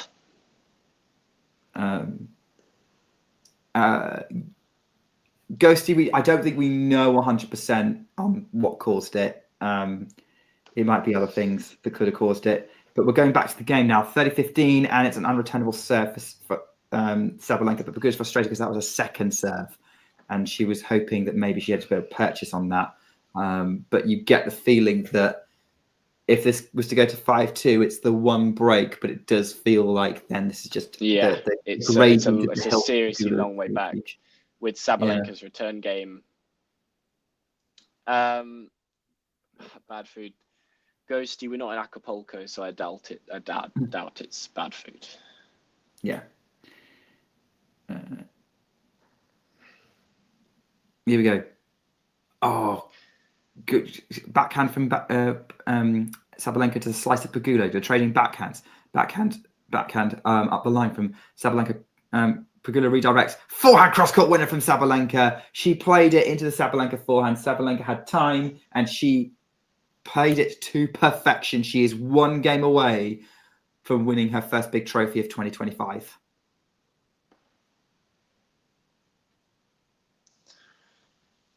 There's been a lot of talk about how the scheduling has really been a miss at Miami this year. And I have to agree. I think some of the turnarounds have been really, really, really bad. I mean, you look at Feast playing Mensik after he spent that long on court, like less than 24 hours ago, and was struggling with his back. He was saying like there's been multiple instances in Miami of people having to play twice in under 24 hours. But yeah, moving on. We're at the final now, so we're moving on to the clay, and hopefully they'll prepare better for next year. But yeah. So yeah, here we go. Key question here, Fergus. Do you think Pegula holds the service game? No, I do not. I feel as though Sabalenka's been too dominant on return for, especially such a mentally 5-2 is so different to 5-3. I feel if it was 5-3 and Pegula was a breakdown and serving to make it 5-4, I feel as though it's a different sort of mindset. But having these 3 opportunities instead of the 2 to even if Pegula holds then breaks, Pegula has to hold again. Like it feels as though it's too much with how Sabalenka's been returning. And Pegula was running around a court running like a court, and Sabalenka had it on a piece of string. She tried to get down the drop shot but couldn't pick it up properly. Love 15. Yeah, I'd agree with that assessment. Although having said that, Aryna Mukova did it against Sabalenka in that French Open semi a couple of years back. That was a couple of years ago. I feel as though this Sabalenka's a lot more well-rounded. It's crazy to think that Sabalenka, who was contending for world number 1, became world number 1 briefly in 2023, is seen as being so different even to the 2023 version, who was seen as such a huge jump compared to Sabalenka of any time before that. Yeah, well, I don't remember specifically the year. It might have been 2020 or 2021, where there's that video of her in Adelaide, her serving, and it being a complete nightmare. It might have been 2019, actually. I'm not entirely sure. But then just if you look at how far she's come in the last 4 or 5 years, and now she's like the biggest force to be reckoned with on the WTA. I mean, that returns a bit of a joke, to be honest, at 15:30. Yeah, it's so good. It's actually a bit of a joke. There's really not much Pegula can do about that. Yeah, I mean, Two it's points crazy away. how much not time. Oh. Much she's just progressed and become insanely difficult to handle for anyone, no matter who she's playing, unless Match point. Match point. And I hate to break it to you, Nick, but you've been doing this for me for the entire match, but it's saved by Pegula. Oh, thank you. You're welcome. I hate to do it to you, but you've been doing it to me all match. But Well, I think thought I that's better get one in. I think that's worth. I think that's fine. I think that's legit, and I've just seen it happen, and it was unreturnable serve. Sabalenka got it completely off. Ozan will talk about Cartel after this match is finished, as I assume it won't be too much longer. I might be wrong, but I could be wrong, but I don't feel as though it has to. You would be right, because Sabalenka's just faced with a backhand winner, and again, she was just moving Pegula all around the court, side to side. Pegula was doing her best to dig it out, but it's not happening, and it's another championship point for Aryna. Sabalenka, who's holding her hand up, asking for Pegula to wait. Now she's ready for Pegula to deliver this first serve. Delivers up the middle, backhand from Sabalenka to the backhand of Pegula up the middle. Forehand cross-court Sabalenka to the cross-court of Pegula. They're still going cross-court on the forehand. Pegula's pushed back, still gets it in though. Slice from Sabalenka on the defense. Pegula's going to come in behind the forehand. Sabalenka's going to go for the pass. Oh, Pegula can't control it. Sabalenka is the Miami champion of 2025, and her hands are on her face. She is loving life right now. It was a bit scrappy to start, but as the match went on, Sabalenka just looked more and more inevitable. She is the world number one, and she just reminded the world today why. Brilliant from Sabalenka. She finally gets her big title this year. She's been wanting it. She was desperate after the Australian Open. She was gutted that she didn't get it done against Madison Keys, but it was fantastic today from Sabalenka. That first set was really the key after such a seesaw first set. And then it went the way of Sabalenka. It was always going to be difficult for Pegula to dig herself out that hole against someone with Sabalenka's consistent quality and power. And Sabalenka really, really deserves that. I'm glad that at world number one, she finds her big title, her first big title as world number one. Yeah. Oh, yeah, it is world number one as well. Yeah, because she hasn't won a big title since the US Open. She's obviously won Brisbane. Yeah. But yeah, it's been... First big title as world number one. Yeah. And 10,000 points. First WTA... Lead extended as world number one. And no, she doesn't have an awful lot. Well, she has a lot to defend on the clay, but not as much as Iga Swiatek, who is... No. Kind of loitering in that second position at the moment, and maybe Goff can kind of take some hope into the clay court season that she can sneak into world number two spot. That pen is really frustrating. How there's no ink in that pen, pretty much, of her signing the lens in the camera. That's really disappointing. They couldn't have found a pen that works. It's anyway probably literally the same pen they've had for 2 weeks. 2 weeks, yeah. Every single person that has won a match on centre court has used that same pen. But thanks, yeah, Dave. super impressive from Sabalenka today. Yeah, huge and worthy world number one. And yeah, honestly, she's not losing that for quite a while. Like, absolutely, things would have to go very wrong for her during the US hard court swing for it to even be on the cards. Yeah, we'd have to. We're kind of in a similar position right now as we were last year, with Swiatek in such a high status as world number one with so many points, ahead of world number two. But it's so different because Sabalenka has less points to defend than the world number two currently. Mm-hmm. Like I feel like she's only going to go up. It could be that she's like knocked out of one of the clay masters earlier than she'd hoped for, but I feel as though it's going to take her to lose in maybe round 4 of the US Open and not defend her title in Cincinnati for any sort of big shifts. This might be controversial, but I think given the state of play on the WTA Tour, maybe Sabalenka's the favourite for Madrid, in which case she's going to gain. I mean, there you go. She's only going to rise more. But yeah, Sabalenka will now take a little bit of a break before she heads to Stuttgart, I believe, on the clay. That sounds right.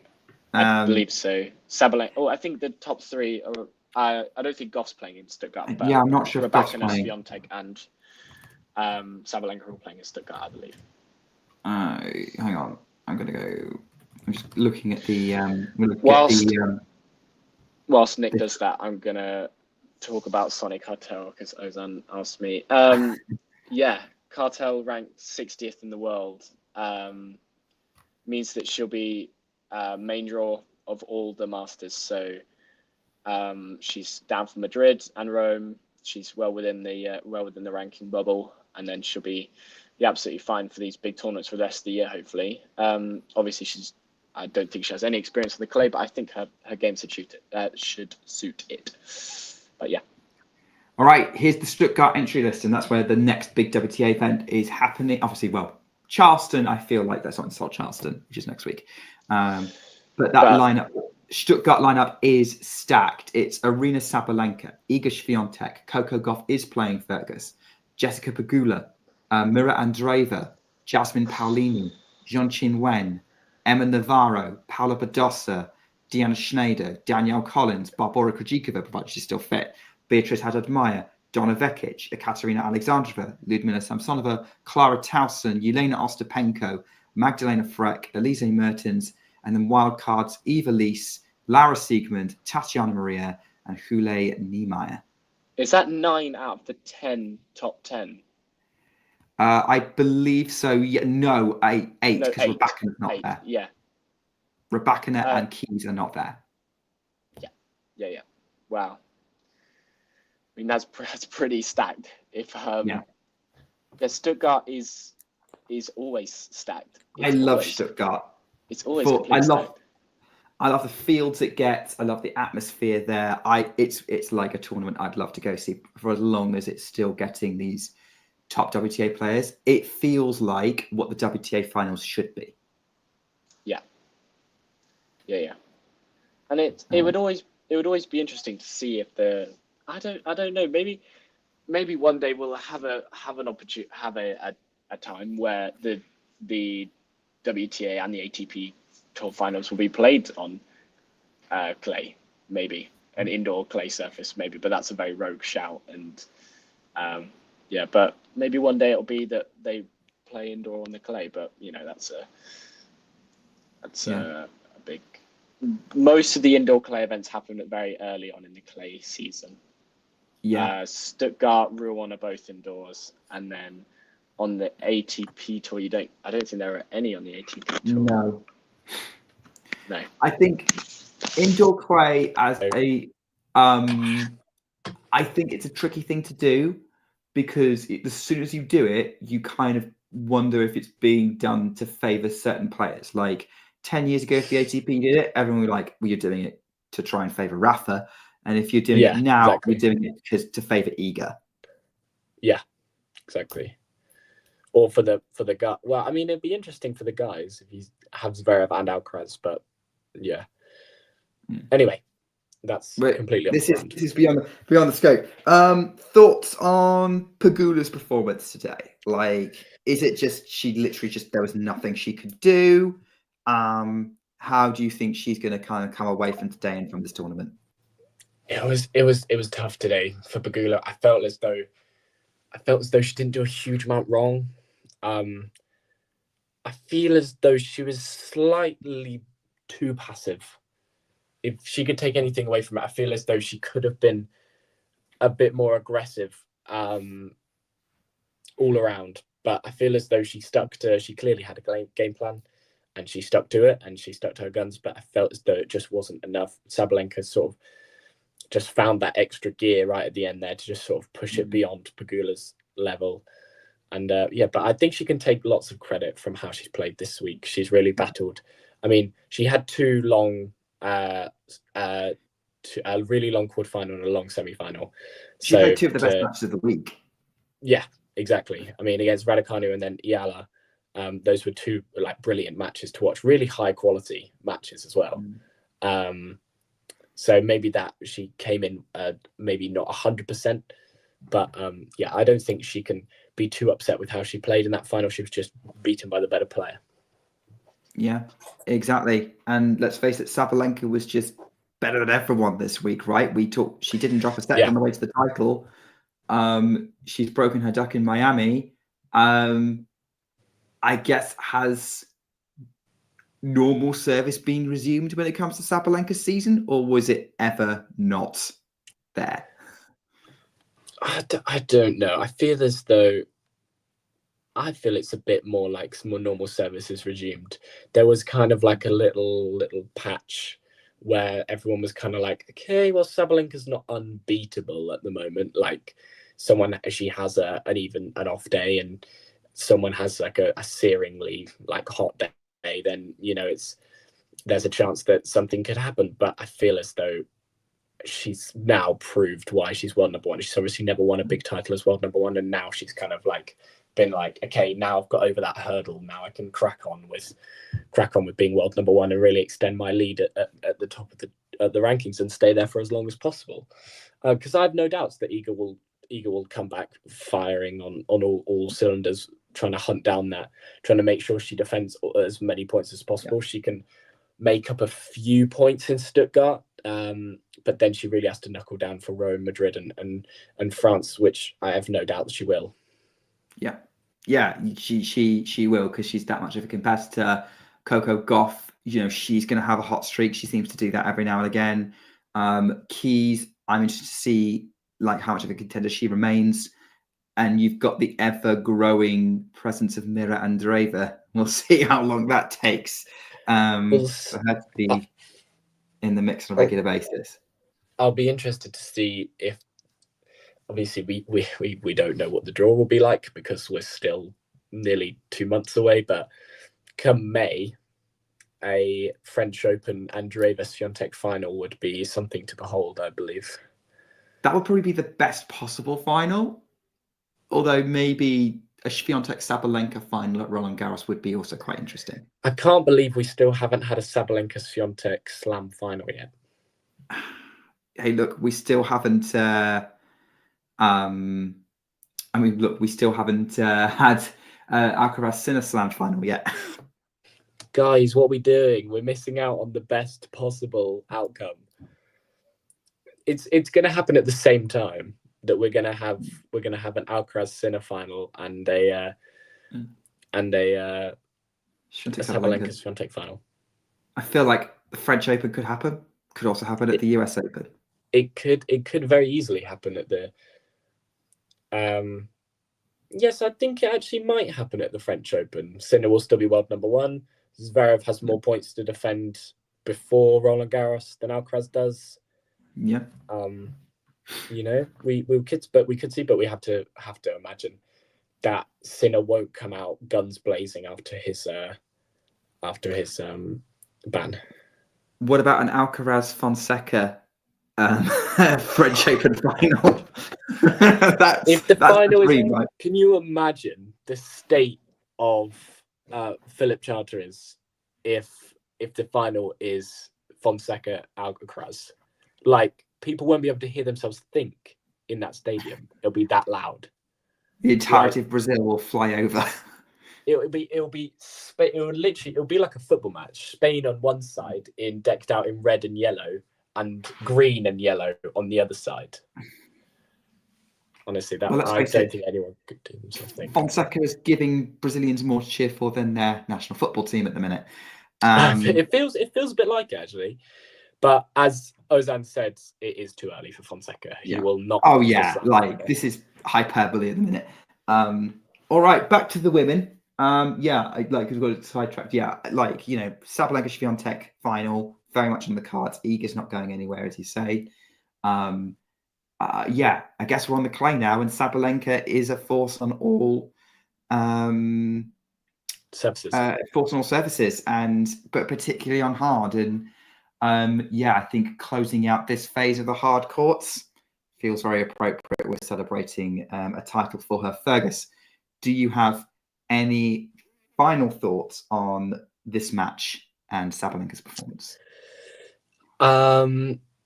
Not particularly. All my thoughts have been said.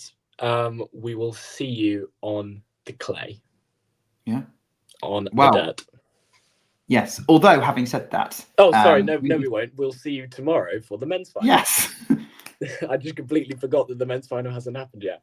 Yes. We won't see you on the clay. We'll see you on a hard court again tomorrow. Indeed. We will see, yes, men's final tomorrow. We don't know what time because this was delayed by the rain. And looking at the weather in Miami tomorrow, the men's final looks to be even more delayed. Fergus and I may be having some sleepless nights. I mean, actually, no, let's do a quick men's final look ahead. Have you pre-recorded a men's final look ahead, Fergus?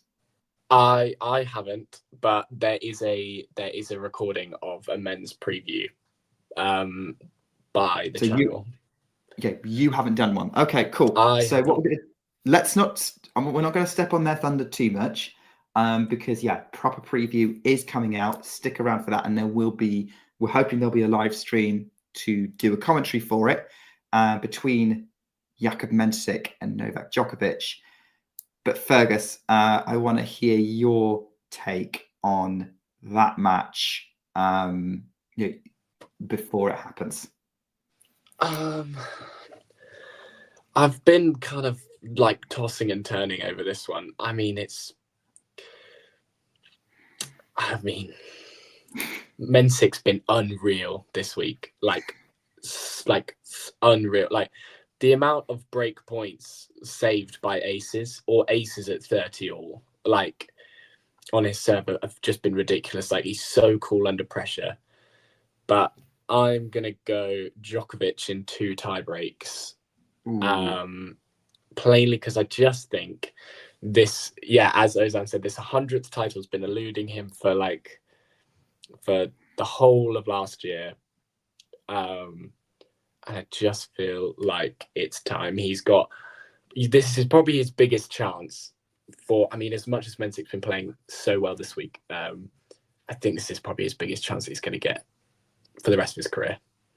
So I'm going to go Djokovic in 2 tie breaks. Just to be clear, is this 100th title total, or does it not include Grand Slams? 100th title total.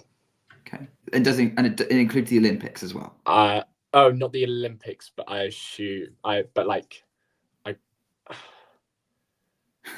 don't think it includes the Olympics, but I think it does include Grand Slams. Cool. So maybe if he doesn't get it, we'll start counting the Olympics. So I know there are some Djokovic fans that definitely will. I think you should. I'm shocked it's not. I feel as though the Olympics is like a whole different structure because people say like Olympics Murray is like a whole new brand of tennis player because of how good he was in the Olympics, but then like they're not counted towards. They're like a separate achievement. They're not like 2 more big titles in a sense. They're 2 separate achievements, aren't they? So I'm relatively controversial when it comes to this, but I am pro counting Olympics. I'm also pro Olympics being worth ranking points. Same. Absolutely, I agree. Okay, according to Wikipedia, it's 99 including the Olympics. Really? Yeah. Okay, you're actually on a Wikipedia though. Yeah. Okay, are we really taking that as your source of information? Well, it's quicker to look at than the ATP site. Okay, I guess we're going with Wikipedia. Hey, look, I'm citing his Wikipedia. You can tell me if it's wrong. But yeah. But yeah, in terms of I think in terms of the scoreline, I could see it going 3. But I agree with you and with Ozan, Fergus, that 100 feels inevitable. I think it's probably a really interesting story. Although, having said that, I think this is probably the men's final. I can't remember the last big men's final I have looked forward to in quite a while. Maybe Sinner Djokovic in the ATP finals at the end of 23. Because I think this because this is a battle of the generations. Mensik is going to be one of the players of tomorrow. He's going to be mixing it with Alcaraz and Sinner in future years. And Djokovic is from a generation past. It's amazing he's still as good as he is. So, yeah, I'm going to agree with you. I'm going with Novak Djokovic this time. It wouldn't surprise me if Jakub Mensik pulled off something incredible in this final and showed the world how good he is. But 100 for Djokovic would be a really significant moment in tennis, and I'm kind of more here for that right now.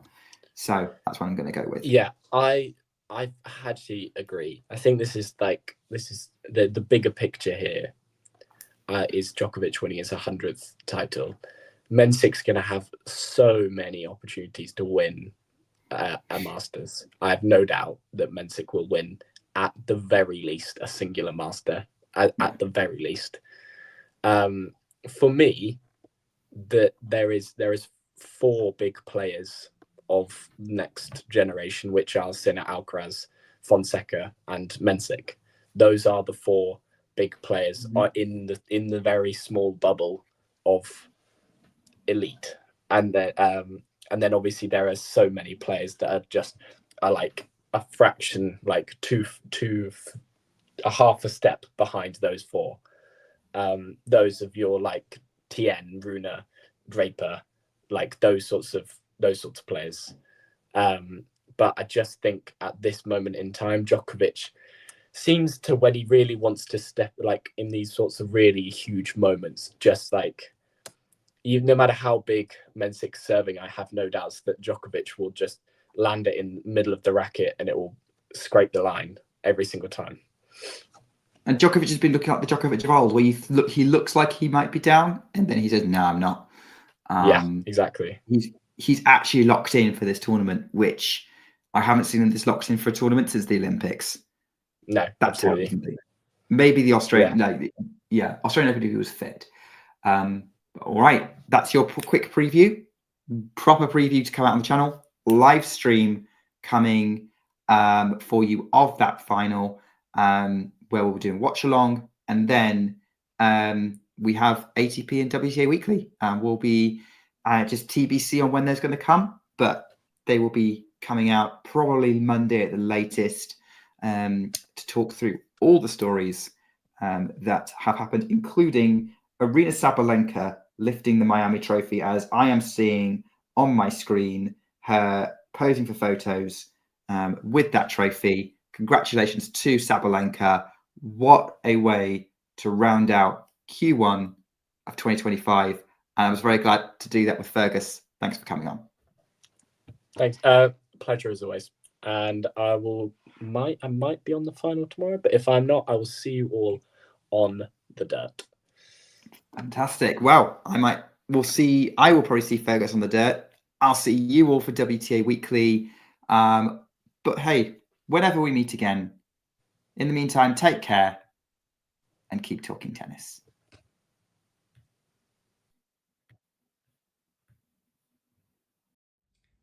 If you enjoyed this video, make sure you hit that like button. Don't forget to subscribe and click that notification bell so you don't miss out on all things tennis.